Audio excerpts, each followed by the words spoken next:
Hello everyone, welcome to All About Civil. Concrete technology subject हम पढ़ रहे हैं. कंक्रीट टेक्नोलॉजी सब्जेक्ट में हमने फर्स्ट यूनिट इंट्रोडक्शन और इसके बाद second unit ingredients of concrete complete कर ली थी. आज हम थर्ड यूनिट स्टार्ट करने वाले हैं. थर्ड यूनिट है हमारी वाटर सीमेंट रेशो. तो वाटर सीमेंट रेशो क्या रेशो होता है, किन किन चीज़ों पर डिपेंड करता है और कौन से अलग अलग रूल्स हैं जिनको ध्यान में रखते हुए हम वाटर सीमेंट रेशो यूज़ करते हैं. तो ये सब चीज़ें हम इस यूनिट के अंदर पढ़ेंगे. तो वाटर सीमेंट रेशो क्या होता है, बेसिक आइडिया हम लोग को है. देखो, नाम से ही पता चल रहा है वाटर सीमेंट रेशो मतलब कि किसी भी मिक्स के अंदर वाटर और सीमेंट का रेशो क्या होना चाहिए, यानी कि कितनी कितनी क्वांटिटी हम वाटर की लेंगे और कितनी क्वांटिटी हम सीमेंट की लेंगे. तो बेसिकली इसको हम बोलते हैं वाटर सीमेंट रेशो. तो पढ़ना शुरू करते हैं. Water cement ratio.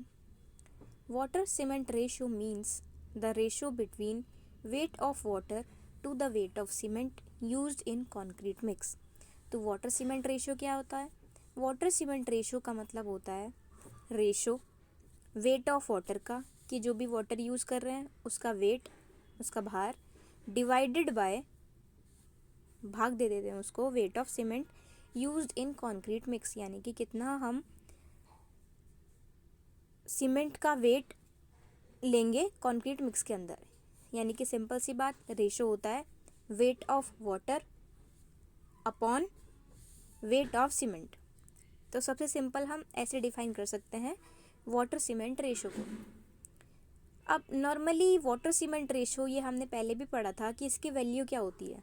तो वाटर सीमेंट रेशो की वैल्यू होती है 0.4 से लेकर 0.6. अब ये बात लिखी है एज पर IS कोड 10262/2009 में फॉर नॉमिनल मिक्स. अब मिक्स भी अलग अलग टाइप के होते हैं. तो नॉमिनल मिक्स है, नॉमिनल मिक्स के अंदर आते हैं M10, M15 से लेकर M25 तक, यानी कि M10 से स्टार्ट होकर M25 तक जितने भी मिक्स हैं इन सब के लिए वाटर सीमेंट रेशो होना चाहिए 0.4 से लेकर 0.6 के बीच में.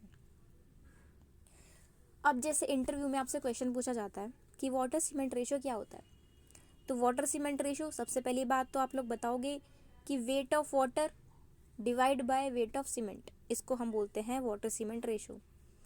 पर ये इनफ नहीं है, आपको वैल्यू बतानी पड़ेगी कि इसकी वैल्यू नॉमिनल मिक्स के लिए हम लेते हैं 0.4 से लेकर 0.6 तक.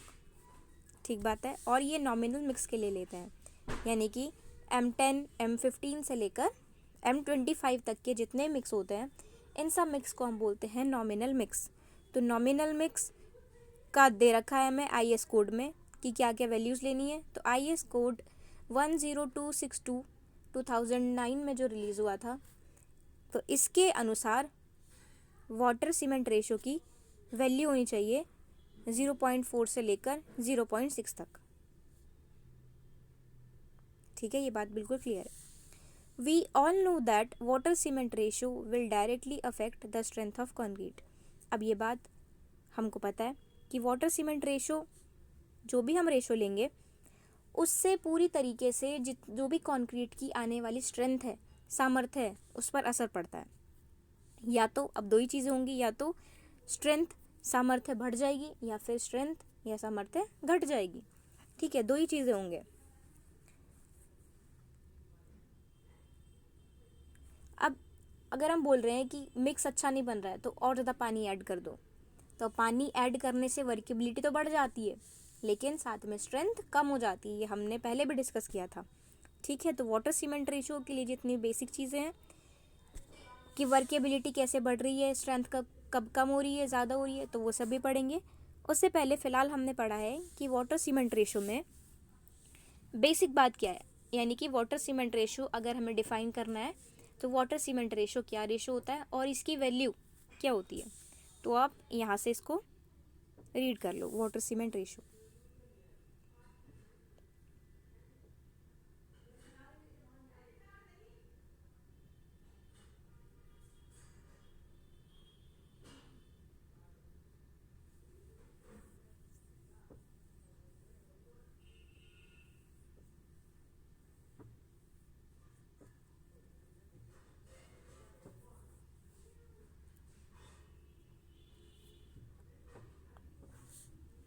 ओके, यहाँ तक आपने ये रीड कर लिया होगा। तो अब देखते हैं कि जब वाटर से इतनी ज़्यादा दिक्कतें आती हैं, दिक्कतें कैसे आ रही हैं, यानी कि हम वर्केबिलिटी बढ़ाने के लिए, यानी कि काम करने की आसानी। अब काम करने की आसानी कैसे होती है मिक्स में, हम आसानी से मिक्स बना पा रहे हैं, चलो मिक्स हो गया। ट्रांसपोर्टेशन आराम से कर पा रहे हैं, आसानी से हो रही है ट्रांसपोर्टेशन। फिर उसके बाद प्लेसिंग, यानी कि जिस जगह पर हमें कंक्रीट को डालना है वहाँ हम प्रॉपर्ली डाल पा रहे हैं और वहाँ पे सेट भी हो रहा है। तो अगर ये सब चीज़ें आसानी से हो पा रही हैं तो हम बोलते हैं कि वर्केबिलिटी सही है। तो देखो, एक तरफ तो हम बोलते हैं कि वाटर जब हम ज़्यादा ऐड कर देते हैं तो इससे स्ट्रेंथ कम होती है लेकिन वर्केबिलिटी बढ़ती है। तो अब हम ये भी देखेंगे कि वाटर का रोल क्या है। अगर हम इतनी ज़्यादा दिक्कतें होती हैं वाटर को ऐड करने से, तो फिर हम वाटर को ऐड क्यों कर रहे हैं। ठीक है, चलो अभी ये पढ़ते हैं। Role of water in concrete. तो concrete is a macro content. अब हम, मैक्रो का मतलब होता है बड़ा स्ट्रक्चर और माइक्रो का मतलब होता है छोटा स्ट्रक्चर। तो हम जानते हैं कि कॉन्क्रीट बहुत सारी चीज़ों से मिलकर बना है, जैसे कि cement, sand, fine aggregate, coarse aggregate, इन सब से मिलकर बना है। लास्ट यूनिट जो हमने पढ़ी है सेकेंड यूनिट, तो सेकेंड यूनिट के अंदर हमने ये सब चीज़ें पढ़ी हैं कि कॉन्क्रीट के अंदर क्या क्या चीज़ों को हम मिक्स करते हैं और कैसे कॉन्क्रीट हम बनाते हैं। ठीक है, in order to acquire high strength concrete which withstands up to a desired compressive strength, we need correct proportion of admixtures to combine these materials। ठीक है, अगर हमें अब किसी हाई स्ट्रेंथ का कॉन्क्रीट बनाना है, हाई स्ट्रेंथ मतलब जो ज़्यादा स्ट्रेंथ दे, और लो स्ट्रेंथ का मतलब जो उतनी ज़्यादा स्ट्रेंथ नहीं दे पा रहा है कॉन्क्रीट। तो अगर हमें ऐसा कॉन्क्रीट बनाना है जो काफ़ी ज़्यादा स्ट्रेंथ दे, हाई स्ट्रेंथ दे, और जितना भी कंप्रेशन आने वाला है, तो कंप्रेसिव स्ट्रेंथ कंक्रीट के अंदर संपीड़न सामर्थ्य उतनी हो। तो अब ये करने के लिए हमें क्या करना पड़ता है, जो भी हम एडमिक्सचर्स डाल रहे हैं वो एडमिक्सचर्स और बाकी सब चीज़ें जैसे कि सीमेंट, सैंड, एग्रीगेट, इन सब को हम एक प्रॉपर अमाउंट के अंदर डालें। ऐसा नहीं है कि कुछ क्वांटिटी ज़्यादा कर रहे हैं कुछ कम कर रहे हैं, प्रॉपर सब हम ऐड करेंगे, मिक्स बनाएंगे उसका, तो हमारा जो मिक्सचर बनेगा वो एकदम बढ़िया बनेगा। बढ़िया बनेगा इसका मतलब है कि वो स्ट्रेंथ अच्छी देगा, स्ट्रेंथ अच्छी देगा तो कंप्रेसिव स्ट्रेंथ उसकी ज़्यादा होगी। ठीक है, तो वाटर का ये रोल है। Here comes the water which will initiate this chemical process by adding 23 to 25% of the cement volume. अब वाटर की बारी आती है। वाटर इस प्रोसेस को शुरू करता है, क्योंकि आप देखो आपने सब कुछ मिक्स कर दिया, आपने सीमेंट मिक्स कर दिया, sand, fine aggregate, coarse aggregate, admixtures, आपने सब कुछ ऐड कर दिया, लेकिन अभी आपने पानी नहीं डाला है। तो जब तक आप पानी नहीं डालोगे रिएक्शन शुरू नहीं होगी। रिएक्शन कौन सी, हाइड्रेशन रिएक्शन, जिसमें कि सीमेंट और पानी के बीच में रिएक्शन होती है, हीट निकलती है और पूरा जितना भी मिक्स है वो हार्ड होने लग जाता है। ठीक है, तो जब तक हम पानी को ऐड नहीं करते हैं तब तक ये रिएक्शन शुरू नहीं होती है। अब इस, यानी कि इस केमिकल प्रोसेस, इस रिएक्शन को शुरू कराने के लिए हमें 23 से 25% तक का सीमेंट वॉल्यूम में पानी डालना पड़ता है। यानी कि सीमेंट की जितनी भी क्वांटिटी है उसका 23 से लेकर 25% हमें वाटर डालना पड़ता है। This initiates the chemical process. अब ये केमिकल प्रोसेस को शुरू कर देता है और and makes 15% of the water cement paste also known as a gel to fill the voids in the concrete. अब इससे क्या होता है, जैसे हम पानी डालते हैं तो केमिकल रिएक्शन शुरू हो जाता है। केमिकल रिएक्शन शुरू होने के बाद 15% वाटर सीमेंट पेस्ट बन जाता है, जिसको हम जेल बोलते हैं। अब इस जेल जो ये जितना भी जेल बनता है वाटर और सीमेंट को मिक्स होकर, तो जितने भी वॉइड्स यानी कि खाली जगह प्रेजेंट होती हैं वहाँ पर ये पहुँच जाता है और सब स्ट्रक्चर हार्ड होने लगता है। ठीक है, तो ये प्रोसेस है, आप इसको भी यहाँ से रीड कर लो।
ठीक है, ये सब चीज़ें क्लियर है। नेक्स्ट पढ़ते हैं effect of too much water in concrete, यानी कि अगर हम बहुत ज़्यादा वाटर ऐड कर देते हैं कंक्रीट के अंदर तो क्या उससे भी दिक्कत आ सकती है, और अगर दिक्कत आ रही है तो टू मच वाटर से क्या दिक्कत आ रही है।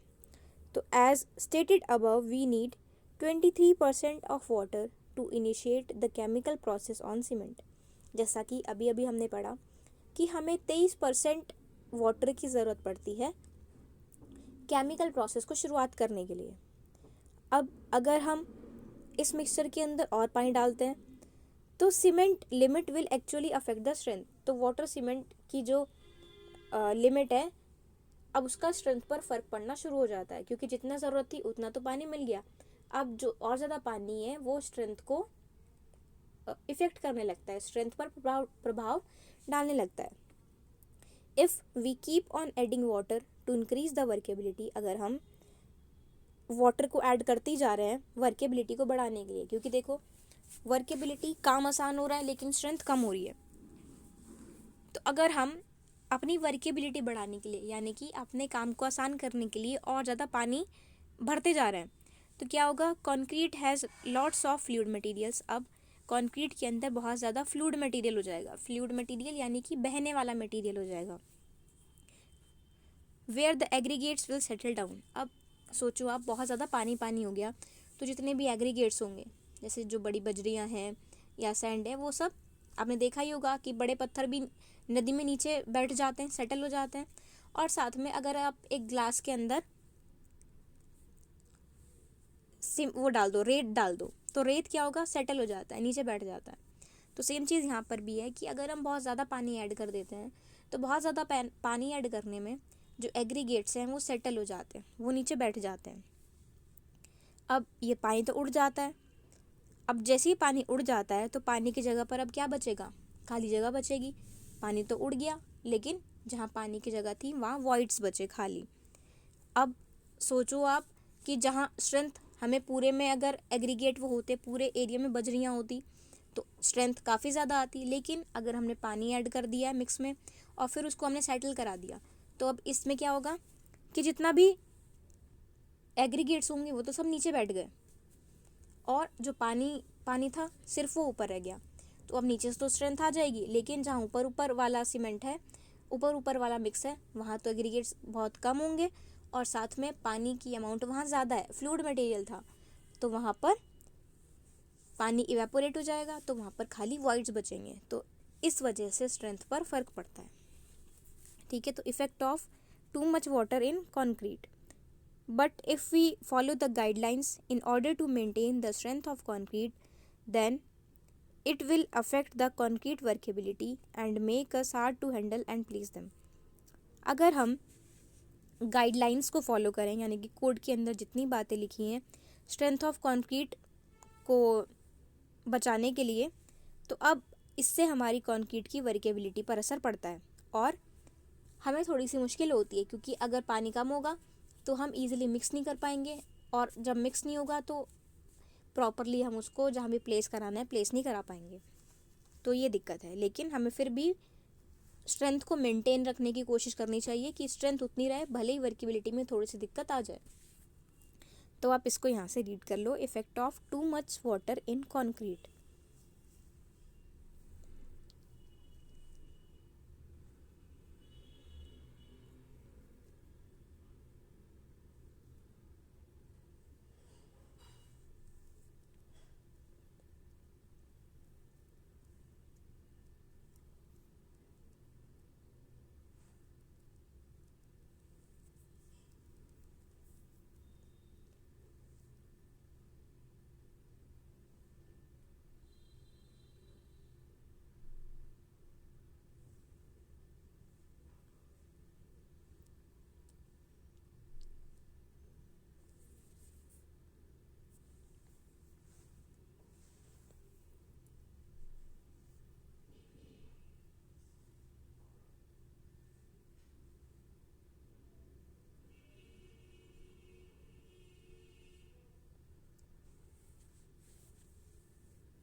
नेक्स्ट,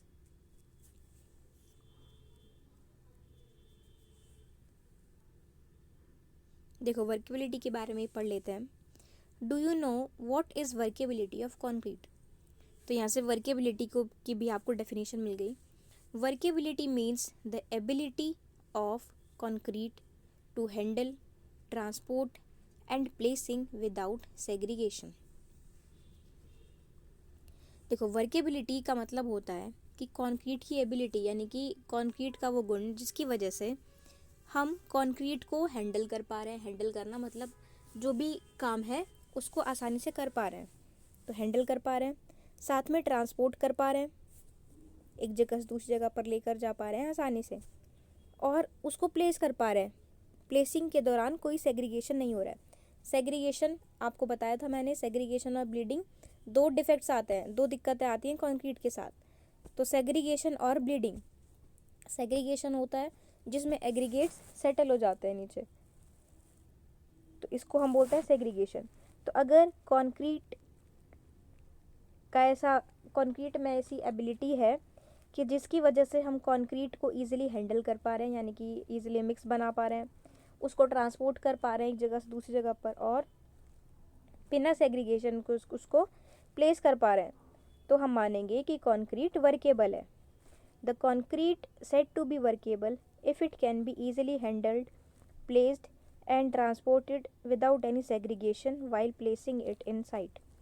तो कंक्रीट को हम मानते हैं कि कंक्रीट वर्केबल है अगर उसको हम ईजिली हैंडल कर पा रहे हैं, प्लेस कर पा रहे हैं और ट्रांसपोर्ट कर पा रहे हैं बिना सेग्रीगेशन के।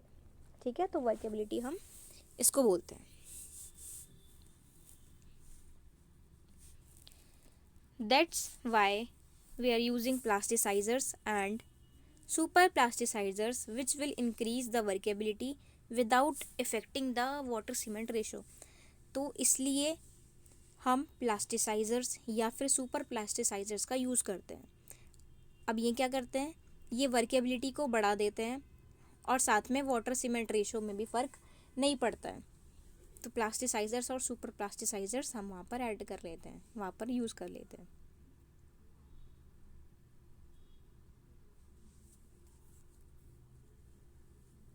नेक्स्ट है how to calculate water cement ratio. Water cement ratio calculation. We don't actually calculate water cement ratio. अब असल में तो हम वाटर सीमेंट रेशो को कैलकुलेट नहीं करते हैं। हम क्या करते हैं, अलग अलग जो टेस्ट हुए हैं या फिर हमारे पास रिजल्ट्स हैं उनको यूज़ करके हम फाइंड करते हैं। It is selected from various workability test based on the structural members, concrete strength, transportation, selection of aggregates.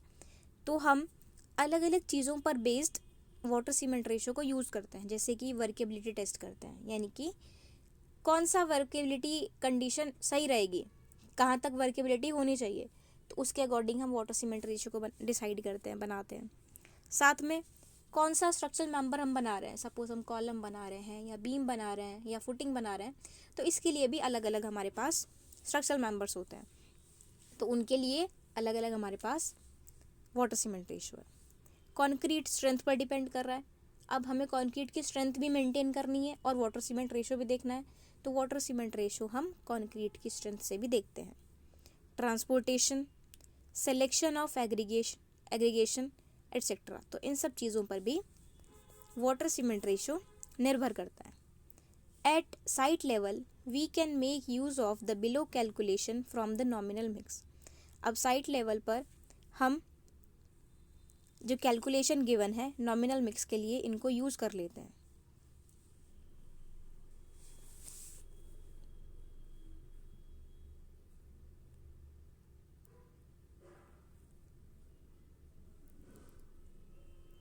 Water cement ratio IS code के अंदर 10262/2009 कोड चार्ट में सब चीज़ें लिखी हैं।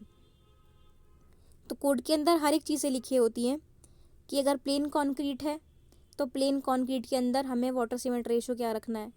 फिर अगर रेनफोर्स्ड कंक्रीट है, रेनफोर्स्ड यानी कि हमने उसमें टेंशन को झेलने के लिए बार्स भी प्रोवाइड करी हैं, तो उसको बोलते हैं रेनफोर्स्ड कंक्रीट। तो प्लेन कंक्रीट और रेनफोर्स्ड कंक्रीट, इन दोनों के लिए अब अलग अलग कंडीशंस होती हैं, mild, moderate, severe, very severe, extreme, तो अलग अलग कंडीशंस होती हैं। तो इन कंडीशन के बेसिस पर हम डिसाइड करते हैं कि हमें वाटर सीमेंट रेशियो क्या लेना है। नेक्स्ट है calculation of water quantity of for concrete, यानी कि वाटर की क्वांटिटी हम कंक्रीट के लिए कैसे देखते हैं। As you can see from the chart the water cement ratio varies from 0.4 से लेकर 0.7। तो 0.4 जनरली 0.4 से लेकर 0.6 तक वेरी करता है, ठीक है, लेकिन यहाँ पर 0.4 से लेकर 0.7 तक चार्ट के अकॉर्डिंग हमने देख लिया कि ये एक्सपोजर कंडीशन पर डिपेंड कर रहा है। अगर हमें वाटर क्वांटिटी कैलकुलेट करनी है किसी भी कंक्रीट में, तो हम सबसे पहले सीमेंट कंटेंट फाइंड करते हैं। उसके लिए मान लो कि हमें जितना भी सीमेंट रिक्वायर्ड है वो 50 किलो रिक्वायर्ड है, ठीक है। 50 किलो सीमेंट की हमें रिक्वायरमेंट है किसी भी स्ट्रक्चर को बनाने में, पूरा स्ट्रक्चर नहीं, एक मेंबर बनाने में। तो 50 किलो सीमेंट हमने ले लिया। उसके बाद अब वाटर कितना रिक्वायरमेंट होगा, तो वाटर रिक्वायर होगा water cement ratio into cement का volume, water cement ratio into cement का वॉल्यूम। अब therefore required amount of water, तो वाटर सीमेंट रेशियो है 0.5 इंटू 50 kg कर देंगे, क्योंकि सीमेंट का वॉल्यूम लेना है, तो सीमेंट का वॉल्यूम हमारे पास 50 किलो है और वाटर सीमेंट रेशियो है 0.5, तो 0.5 इंटू 50, तो हमारे पास वैल्यू आई 25 लीटर पर 50 kg, यानी कि 25 लीटर हम लेंगे 50 किलो पर सीमेंट बैग के लिए। For design mix the water cement ratio will depend upon the workability strength requirements. अब डिज़ाइन मिक्स के लिए वाटर सीमेंट रेशियो डिपेंड करता है वर्केबिलिटी पर, स्ट्रेंथ की रिक्वायरमेंट्स पर।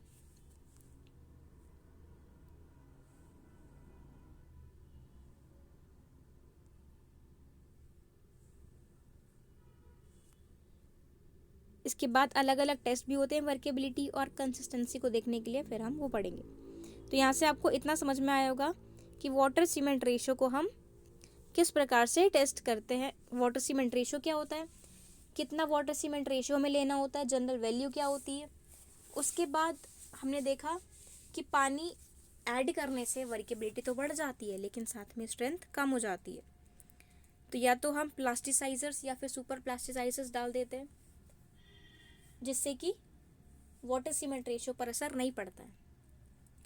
और किस टाइप से हम वाटर की क्वांटिटी फाइंड करते हैं, water cement ratio into cement का वॉल्यूम करके हम वाटर सीमेंट रेशियो को यूज़ करके कितना हमें वाटर की रिक्वायरमेंट है ये हम फाइंड कर सकते हैं। ठीक है, तो आप इसको भी यहाँ से रीड कर लो।